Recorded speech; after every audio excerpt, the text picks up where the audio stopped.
falls upon me to introduce the last speaker. Last week, 2 men lost their lives under police arrest in the United States of America.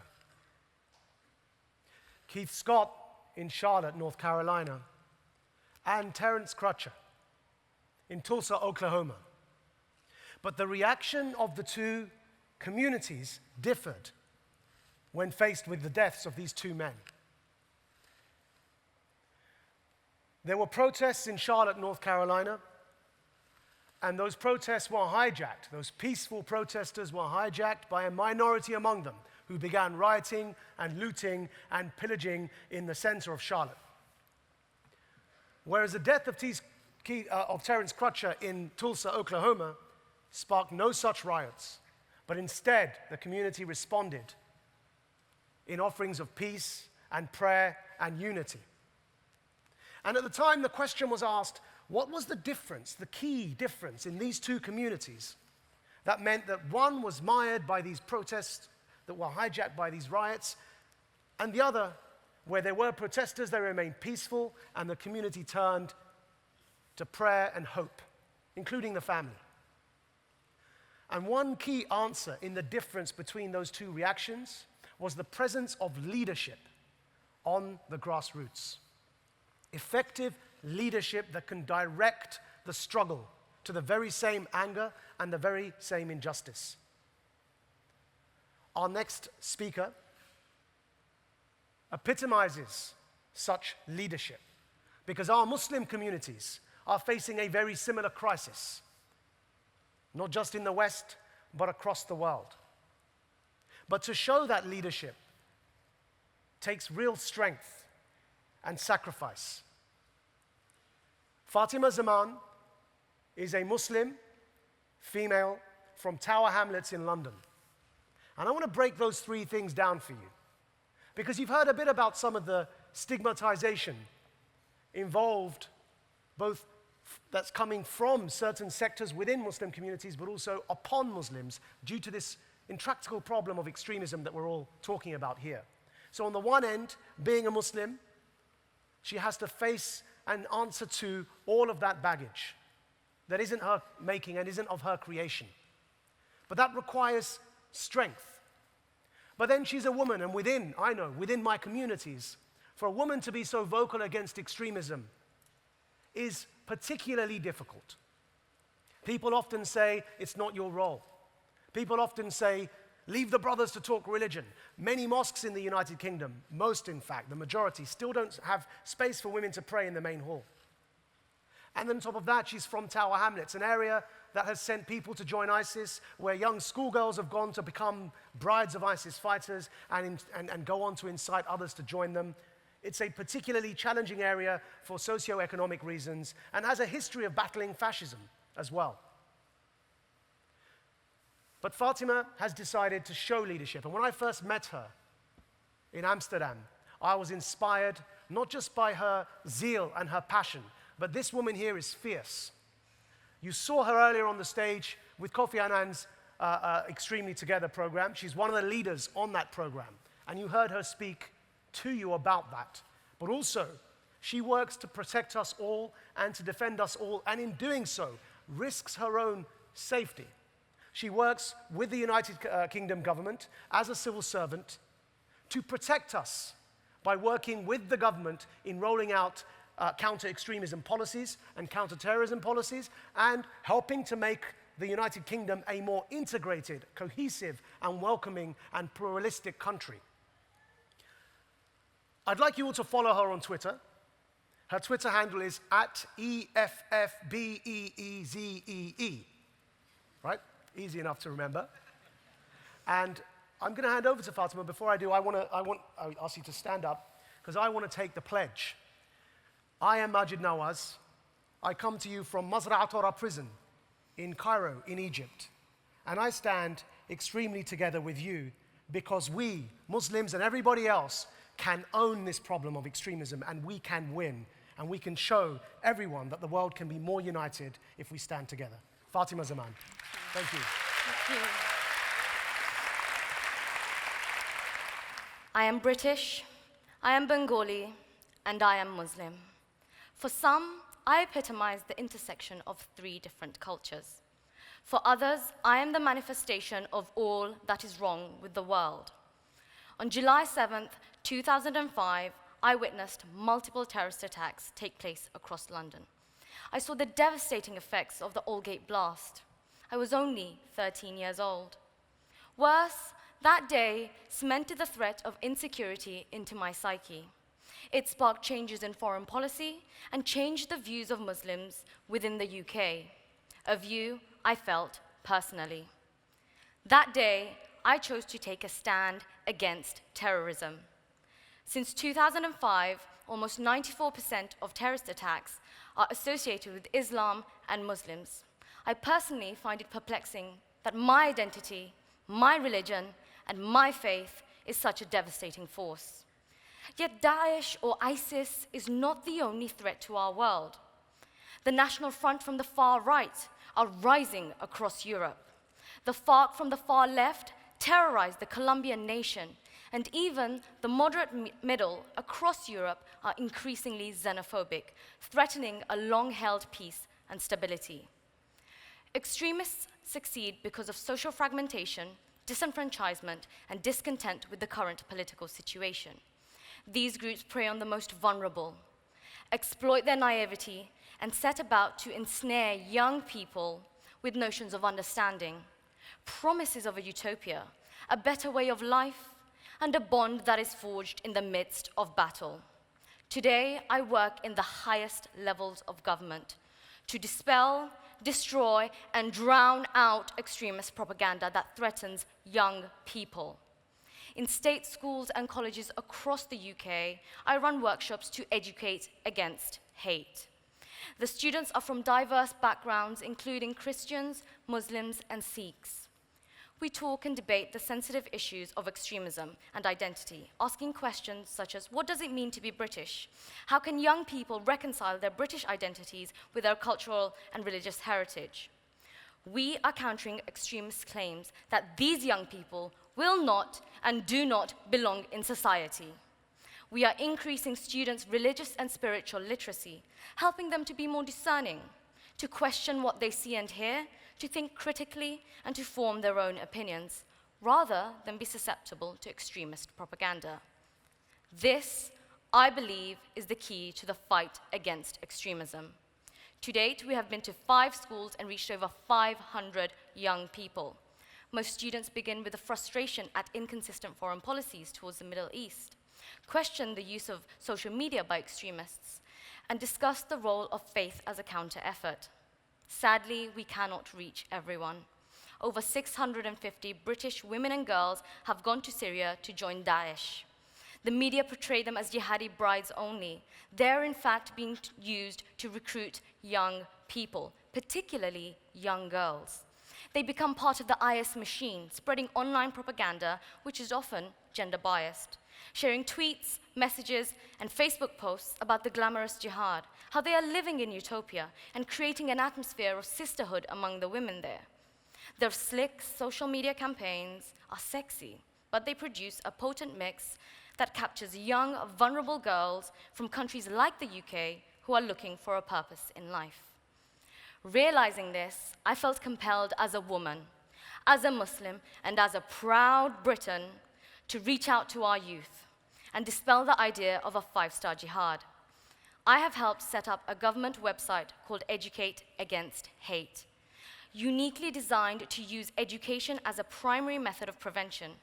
It provides teaching tools for students, teachers, parents, and practitioners to run their own anti-radicalization workshops, including debating packages to help develop critical thinking, advice for parents on how to protect young people from recruiters, and information on the different pathways to becoming radicalized. And of course, ways to detect and prevent extremism. Within a week of launching, we received over 30,000 hits on Google, and it's rising. Countering violent extremism must be youth-led and should be a fundamental priority of every nation. Extremism is simply an expression of fear and hate. Through effective, targeted education, I have seen firsthand how we can educate to inoculate. My message to those who seek to sow division in our communities. You may have an army of militant fighters, but there is only so far that hate can travel. I have chosen education as my weapon.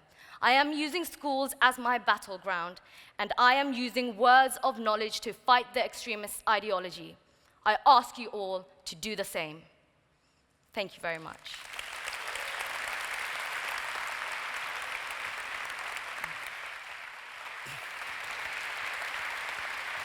Fantastic. Well done on amazing delegate speeches.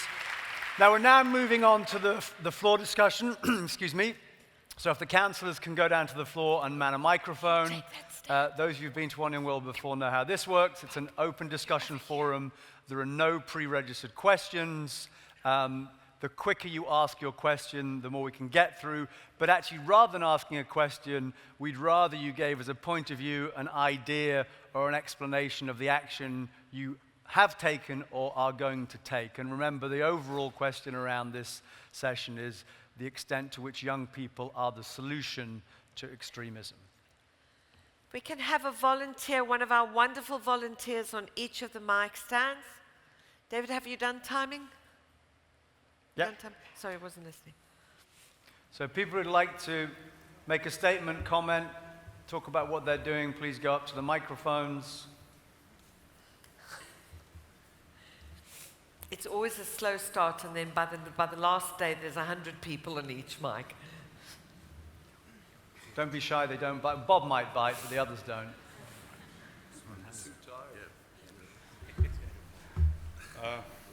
Shall I start? Yes, so we'll go down here. Yeah. Mohammed Al-Shahabi, this is my first time to One Young World. One of the actions, one thing that was alluded to much, but I'd rather, and I call for it to be discussed more explicitly rather than implicitly, is the systematic conditioning that we go through in creating our prejudices of the minorities we interact with. The public and popular culture, the media, and all these kind of things, without us realizing, we are all in the end the product of our environment. Some of the comments that you mentioned about getting and talking about the violence and the people directly, I think it's more in our respective communities that these kinds of prejudices creates the environment to domino effect into those extreme situations. So all I'm asking, even though it could be a little bit vague, is the constant look at okay, what am I who in my small town that is being marginalized, or at least perceived that there is some sort of distinction, because the distinction also creates a sort of, okay, it's them and then us. So in my community, there's at least in the Gulf, when I say Persian or Arabian Gulf, depending where you come from, especially with the spawn of ISIS, a lot of these ideologies, especially with the whole Sunni and Shia sect of Islam, sparked. Little of you know that this has been around for 1,000 years. And I was proud at some point to say to a lot of people in the island of Bahrain that with my generation, that divide has almost diminished completely until 2011. And it came back with a vengeance. And right now, as much as we are healing, there is that still sour bit in our interactions with one another. It's not apparent, but it's there. Is that some form of bitterness created, and without us, and we are humans in the end. We're driven by our emotions, by our faith. So all I ask, and it's a call for, and I try to do this every day, but in the end, sometimes I feel that I falter, is avoid having that emotion. Or at least the moment you feel that emotion, try to offset it with an action towards an entity or community in that area. And this is my effort. Thank you. Great, thank you. Tuli, we'll go to your mic next. Tuli, we'll go to your mic. If you could just say the name of the person who's going to speak and where they're from, please. Thank you. The next delegate is Danish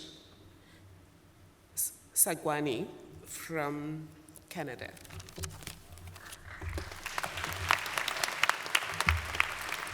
Hello, everyone. I'm from this city, so I welcome you all to Ottawa. and I hope you're all liking the city as well.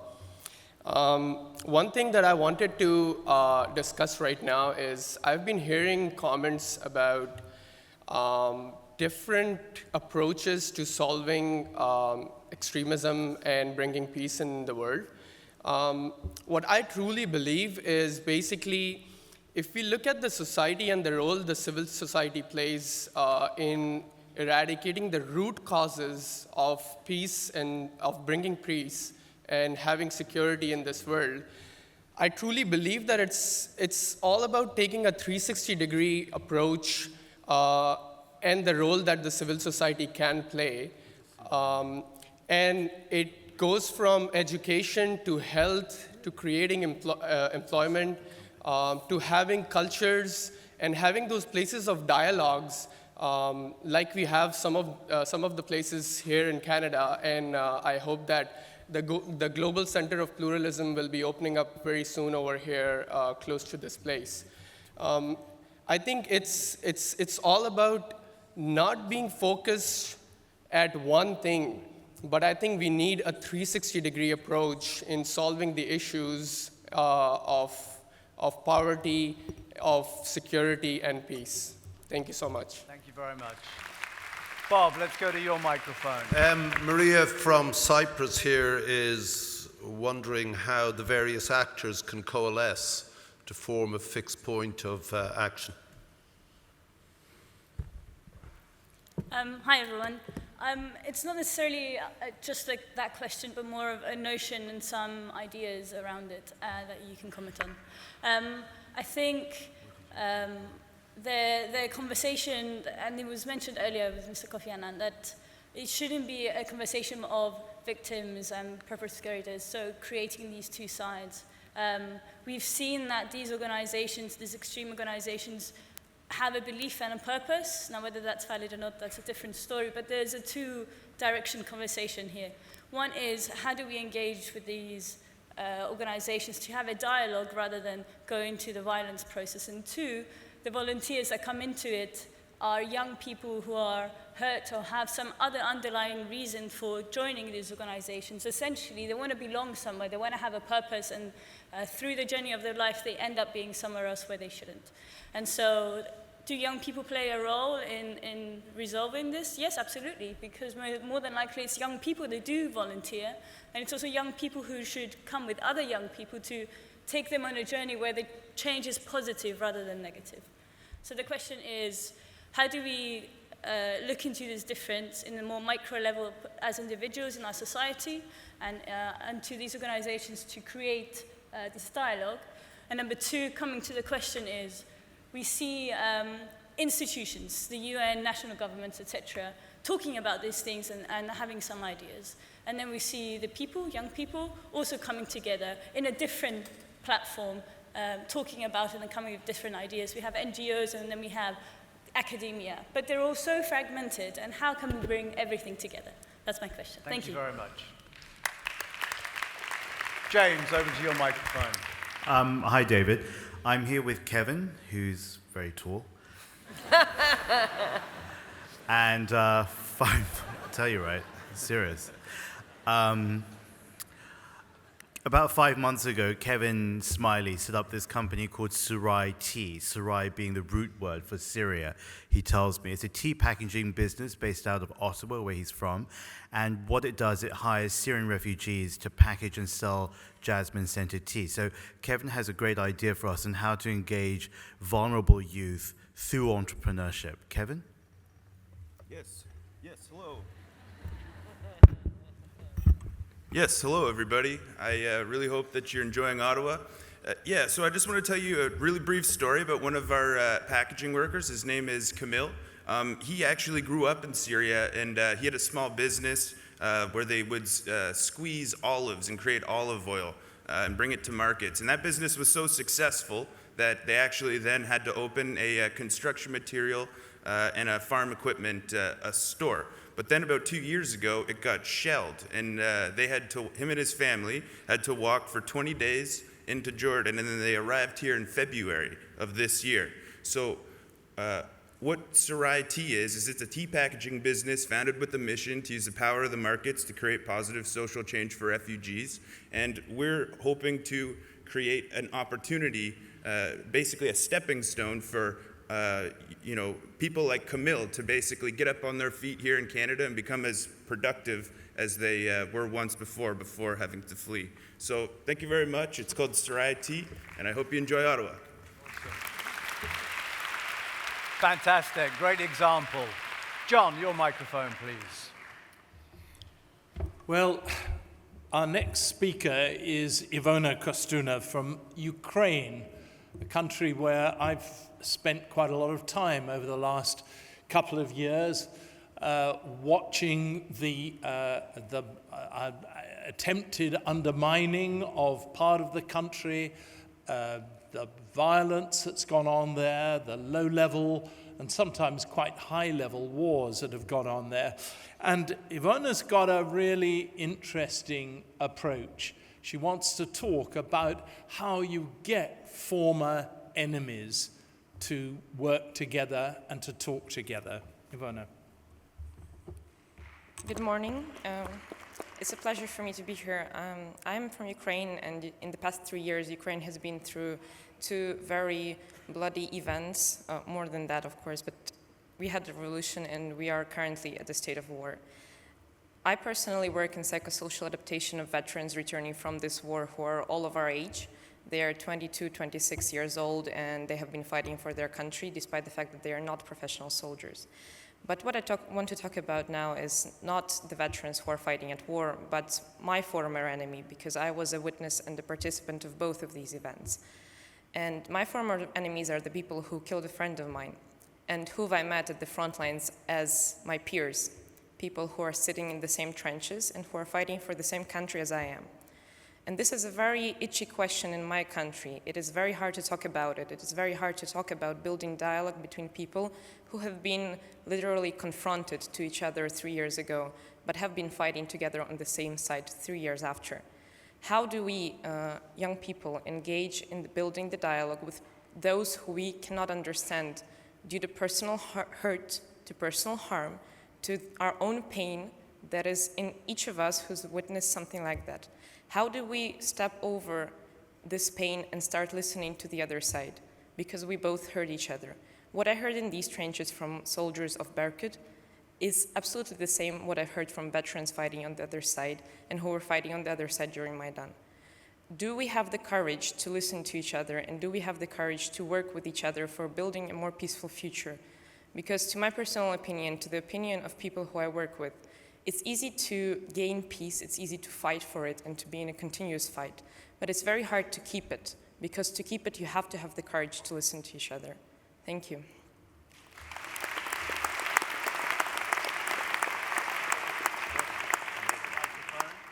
Right, I couldn't have asked for a better questioner who's coming up next as a delegate. Marcel is from Colombia, and she wants to speak about the peace deal that has just been made with the FARC and the government.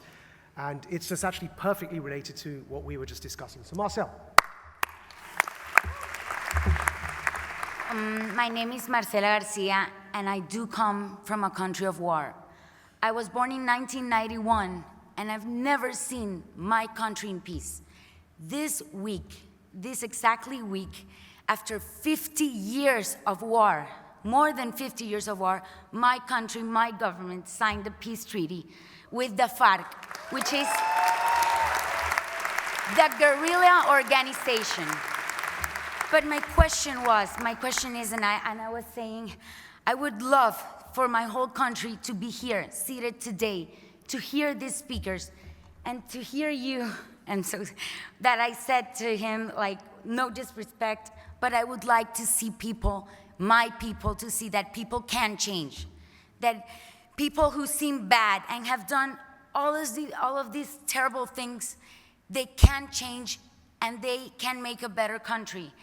I was telling them that I live in fear right now, because even though there is a peace treaty, and even though more than 50% of our country, of our people believe in this peace treaty, there's another 50% that say no, that are saying every day no. How can these people that have raped, that have killed, that have kidnapped, that have like destroyed lives can be able to change, and how are we going to believe them? That is the country that I come from. And I would like, I don't know, I'm inspired to tell all of the Colombians that we can actually have hope.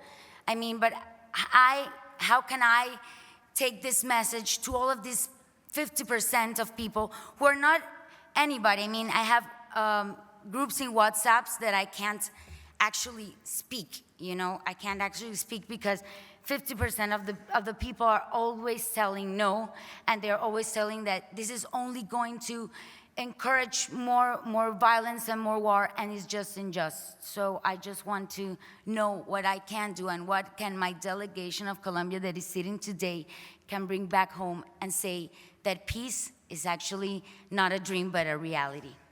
Thank you.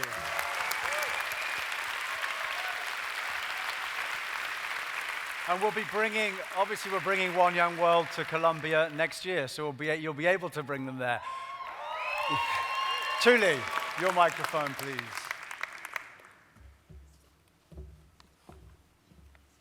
Thank you. The next delegate wants to engage us on the other side of the coin. He would like us to discuss what happens when young people are the ones who are at the receiving end of violence. He is from the Congo, Brazzaville, Andrea Malewa.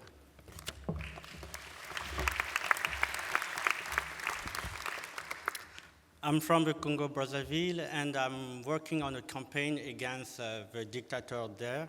His name is Sassou Nguesso. And I want you to, all of the delegates, to focus on one issue: what youth people must do when extremism comes from the government side. And when you criticize the government, you get shot, you get locked up in jail. What all of you delegates can do for this issue of democracy and justice in Africa, and particularly in my country, Congo, Brazzaville. Thank you. Bob. This is Romy. She's a Lebanese Cypriot, and she's going to talk about intergenerational stuff. Thanks, Bob. I'm Romy. I'm Lebanese Cypriot, so I come from two countries where conflict is very much a part of our story, especially in Lebanon. It's still ongoing. And when you were all talking about radicalization, I noticed that something was really missing. And even though we speak about the sense of belonging with young people, we forget about something such as the intergenerational transmission of trauma. So, and I think that's very, very important because that conversation is completely missing. And because trauma has such a silencing nature, it means that this conversation comes up years after, and we should be talking about it now. Because it is the parents and it is the grandparents that are teaching these young people the rhetoric on hate. It is the education in the history schools. What kind of history are we being taught? And I say this from a very personal perspective as someone who grew up with this rhetoric, and I also say this from the perspective of a professional who works with refugees and migrants in a country which is still, unfortunately, very xenophobic and finds it very difficult to accommodate for anybody that is unfamiliar because of the fact that we are still a divided country. So, thank you very much. James. Hi.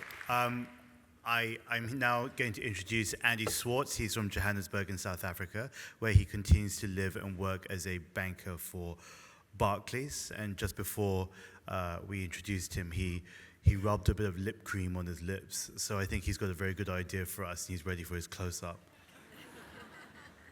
You ready, Andy? For you, any day.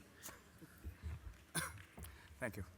So, as was mentioned, I'm from South Africa, from Johannesburg. And my appeal today is really for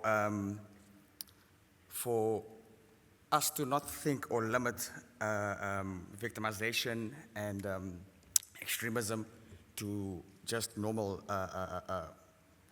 concepts of war, but additionally to think of it as a broader perspective, such as gangsterism, Because in South Africa now, yes, although we don't have threats of ISIS as much as other countries do, etc., we've got other real serious issues post-apartheid, being gangsters and the ills of society within those underprivileged areas that still remain. So that's it.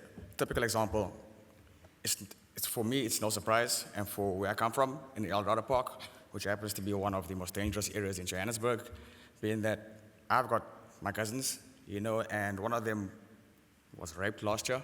A girl was raped by 3 guys. You know, I went to go visit one of my cousins in jail before, another one's been stabbed, another's been shot. You know, and these are just the normal things that actually, it's not surprising for us to have that as family members. So when we try solution to these problems, let's not just think of it as just this conventional formats and thoughts of war. But, you know, it's the same propaganda, it's the same sell of a dream and the same sell of a good life, as was mentioned, what ISIS does, etc. Same thing is done with gangsters. And let's just try, please just think of some form of solutions for us and people in those type of areas. Because South Africa is no different, Eldorado Park is no different, Cape Town areas are no different to those across the world. Thanks. John, question from your mic, please. The next speaker from here is a fellow Brit, Charles Simon, who wants to talk about the interaction between security and personal privacy, one of the most important aspects of all of these questions. Charles. Thank you. Yes, I wanted to remind everyone that although we're here talking about security, I don't think that should come at the cost of our other rights. One of the delegates here was talking about her work with Accenture and big data. And I definitely think the work she's doing is amazing. It's going to be it's the future of security. We can identify people via all the methods of electronic interaction we have. And we now live in an age where we are all leaving huge digital footprints across all about our friends, about what we want to do, about what we see and what we decide in our lives. But there is a risk here, and I just want, as you go home and you maybe implement things to improve securities in your nation, I don't want you to forget that it should not come, security has too high a price at times, and we cannot sacrifice our right to privacy. Thank you very much. Great point. Okay, so we've got 5 minutes left, so if you go fast, we can get a question in from each mic. Okay, I've got Hayden Taylor from the United Kingdom who wants to talk about populism. Hi, this is actually a question for my fellow UK delegate over there. And I'm proud to be here and thank you for giving me this opportunity as part of the Telefonica delegation. So my question is, with populist politics on the rise, with Farage and Brexit in the UK, Trump in the US, that are all advocating separate, kind of separatist policy that's creating real cultural tension and divide. How do we heal those divides now amongst millennials and create a shared set of values? And what role does education kind of play in creating a kind of a healed UK and also other countries that are kind of suffering from that separationist kind of vibe from politics at the moment? Great, thank you. Majid, do you want to come back up? Truly, over to your microphone. Thank you. Wala Kazmi is from Tunisia. It is one of the countries that recently experienced the equivalent of civil war. She would like to engage us on looking beyond fighting fire with fire.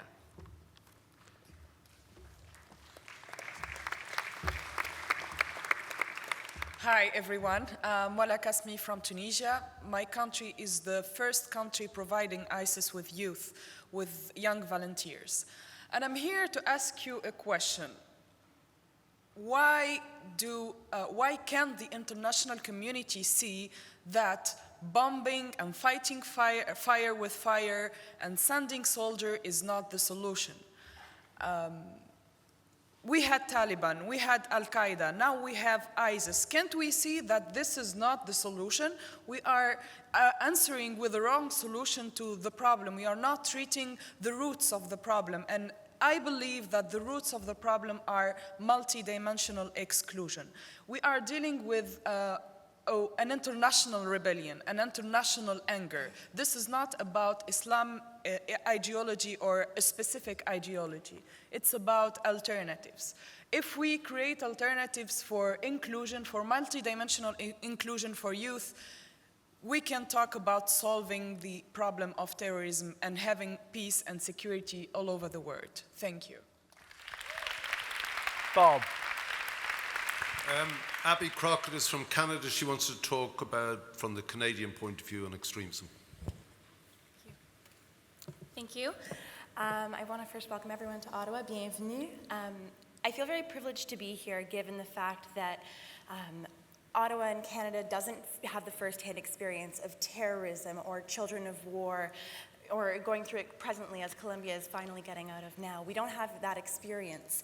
And I think it's the mentality of, it's not experiencing to us that extremism has gotten to such a level that it is now.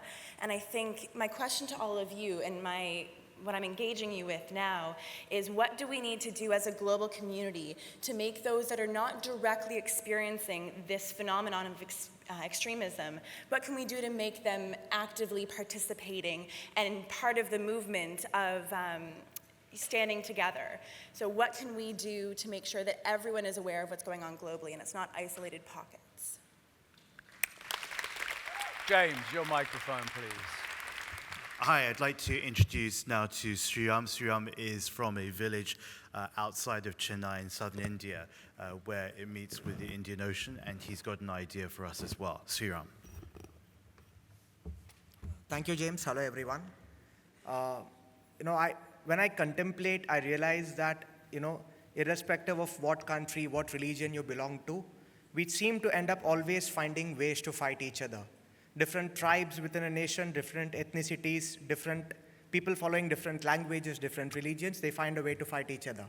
So I was thinking on saying, why does this always end up happening throughout human history?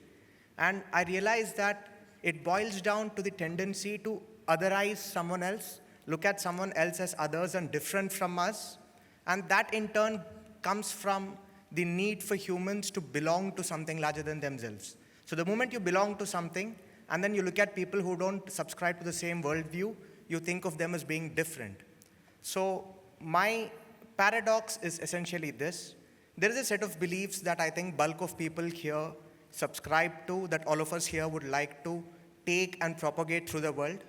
But the problem is that the people who do not subscribe to all of these beliefs inherently could tend to get otherized. And therefore, we could tend to not behave in a completely fair and rational fashion with them. So the paradox that I'm grappling with is, how do we then try and educate ourselves first and then the others to be able to deal with people who come from a different background with a different point of view? Thank you so much. And John, final question or comment from your microphone. Only in one young world would you find a delegate that comes from somewhere as exciting and exotic as Madagascar, and Harilale Miriam Volonarivo wants to talk about the interaction between peace and security on the one hand and media activities on the other. Thank you. Hi everyone, my name is Miriam. Thank you for your delegate speaker. Each of your story was so inspiring. Then the world is on a war. Why and how we know that? Because the media shares what's happening in a part of the world. How we know that? Because the media shared the story, the bad story, or the good story. So my question is, you make a big impact in each country. How do we work with media to make a bigger positive impact? How? Thank you. Okay, so whilst John comes back up on stage, we're going to go to the question and you're going to vote. So if we can pull our handsets up. And the question is, social media is the key battlefield in reducing the future number of global terror attacks. 1, yes. 2, no. If we can vote away.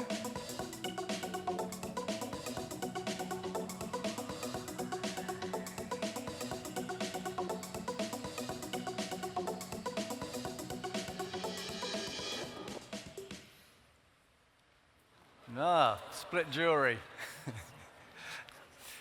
So that was a fantastic session. Those, by the way, are not rhetorical questions people are posing.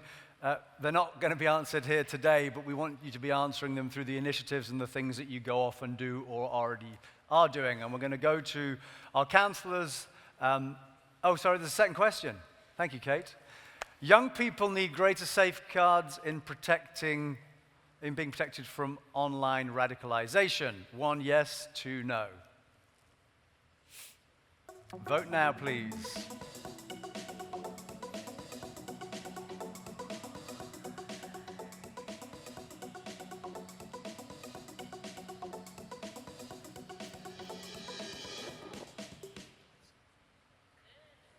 Interesting. Is there a third question, Kate, or are we going to go to a sum up from... No, it's true. So we're going to ask our councillors or any of our delegate speakers to very quickly, in 10 seconds, give us a final word. Why don't we start? 1 minute. So I just think I want to focus on leadership and the question we heard from the delegate from Colombia about what to do when 50% of the country rejects something. We just had 52% of the country vote to leave the European Union, something that broke my heart personally. But I think that to get around all of these challenges that are about bringing people together, it requires leadership, that requires sacrifice, and that's something that all of you are here to do. And so I just want to thank you all for being here, showing that leadership. Why don't we do the councillors first, and we'll come back and finish on the delegates. So, Bob?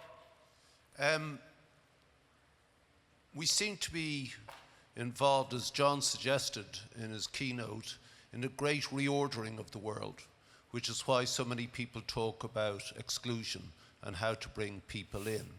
I referred yesterday to a great retreat from the nostrums of the past, and so what do we do to bring people in? Yes, as Majid said, it requires great leadership, but it also requires some understanding of the forces in play. The forces in play, as some others suggested, are almost minor in the context of where we are to go. ISIS is simply a symptom of this great restructuring, this great reordering, these greater alliances that are all in play and being built up. And the confusion, it seems, everyone asks a question here, which is of course apt and correct, but there is a confusion as to whither the world right now, and people like the person sitting beside us, they've got some answers and they have vision and they have the ability to lead, but it probably requires much more than every single person in this room and the people they can influence. And we need to find and get to that point, in my view, extremely quickly before this all unravels and gets out of control. Agreed. Thank you, Bob. Truly. All right. We have had a discussion basically about how on earth can we live together peacefully. And I think young leaders have told us that we already are living together. It is the peaceful part that is eluding us. Nina and many other young people have indicated that the solution lies primarily in young people. She said, just as young people play an active role in violent extremism, they are the key to countering violent extremism. How does that happen? I think what we've heard is that we need leadership, and already there is leadership, but leading young people the wrong way, what some leaders call misleading. And the idea is to use the same method, but build on the existing leadership of young people and focus on peace-driven leadership. and the idea being to promote dialogue, inclusion, and I must add, social justice. Thank you. James. David, if I had the opportunity to vote just now, I wouldn't have said that social media is the key battlefield, but I would say that is a key battlefield, because they're using social media to recruit and to spread a certain ideology. So a key battlefield. And the reason why I say that is I think sometimes we overestimate social media as well, and the way it's able to generate a movement. I don't think hashtags, and I don't want any of us to leave this hall thinking that hashtags and posts are going to change the world. What's going to...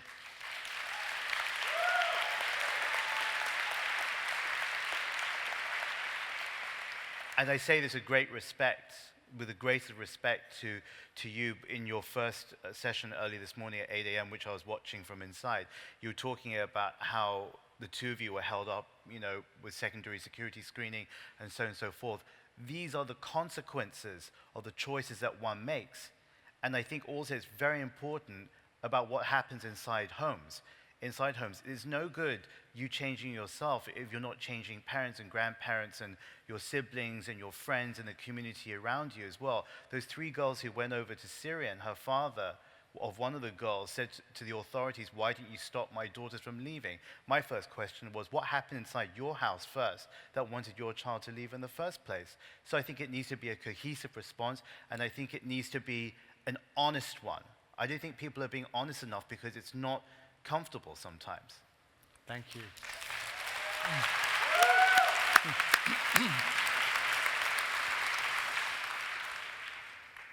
The old don't always have very much to say to the young.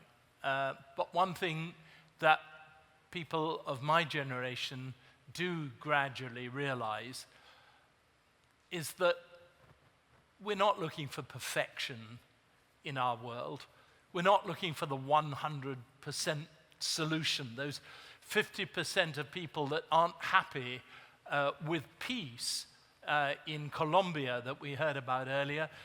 They've just got it all wrong. The fact is that we need to look towards movement, towards a better country, a better city, a better world. You were talking to us about Sarajevo. I was there all during the siege, which is probably the worst assault on human rights that I've ever seen in my life. It's peaceful now. It's not perfect by any manner of means. It's still a very corrupt place, but people aren't fighting each other. It's a 55% solution, not a 100% solution. We've heard about Burma. Burma is not 100% by a long, long way, but it's 52%, and that's in the right direction. That's moving in the right direction. Cameroon, the same. And it's the same again and again and again, and we should be celebrating these things, not complaining because they're falling short of 100%. We'll never get to 100%, but we might get to 60%. Yeah. And final word to any of our delegate speakers who would like to make a comment. Microphone's not on, guys. If you turn the microphone on. Do you want a microphone? Do you want to go up there? I know we got one here. You got one? Much. Is that a bit better? Yes. There we go. There was one question in particular that was directed at me, so I just address it very quickly. 2 things is firstly, I can't see him out there now, but I agree is the first thing. I have more than nice shoes. I have a law degree as well. And I studied IT law, so I'm very much aware of the balance of rights that we have there that was brought up, so I would like to agree with that. But at the same time, I do think moving forward, technology is something that we can leverage that will help. Agree. Thank you. So my final thought is actually a message to delegate from Colombia. 20 years ago, I was just as lucky as you are now because we achieved peace in my country. But what I learned during these 2 decades is that there is a long way to go in front of you in order to build sustainable peace. and you ask what to bring from here, what's the message for your friends back in Colombia, tell them it's up to you, the people. Don't wait international community to help. As James said, change your family, change your parents, change your friends. Each of you should take your part of responsibility to build sustainable peace, because peace has no alternative. Thank you. Thank you. I agree with James when he says social media is not the key to countering violence, extremism, but a key, because in a country like Cameroon, most people who are susceptible to violent extremism have no access to the internet. They don't even know what Facebook is. They don't know what Instagram is. They have no access at all. There are people in the rural areas, in the villages, who just want food to eat.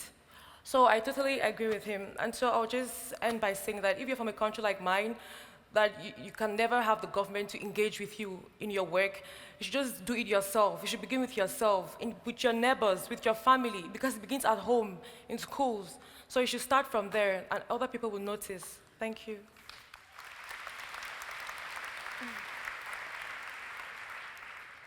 So I take some input from Lebanon and Tunisia. I totally agree with them. So sometimes it's very hard to get together from divided communities, especially in my country, in the western part. The community has been, divided by the religious conflicts, communal conflict states. So we also try to, reach out them. It's really hard. So what we do is we trying to focus on the positive stories that we don't address to the issue directly. We avoid the issue, but we are indirectly addressing it. But people just forget about the issues that they feel very sensitive, and then they just come on the point, like for example, friendship. We create that friendship campaign just to bring up all the people from different backgrounds come together and talk about this. So we can use this approach that, focusing on the positive story people feel. We all have common points all the time. We can find what are our common points, even in the divided society, and we can use it as a tool. And also, yeah. Thank you.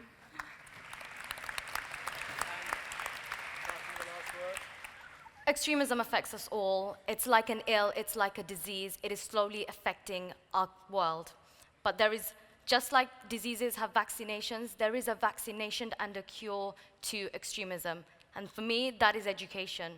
Education leads to inoculation. Thank you very much. So that concludes our first plenary session. A huge round of applause for the councillors and especially the delegate speakers.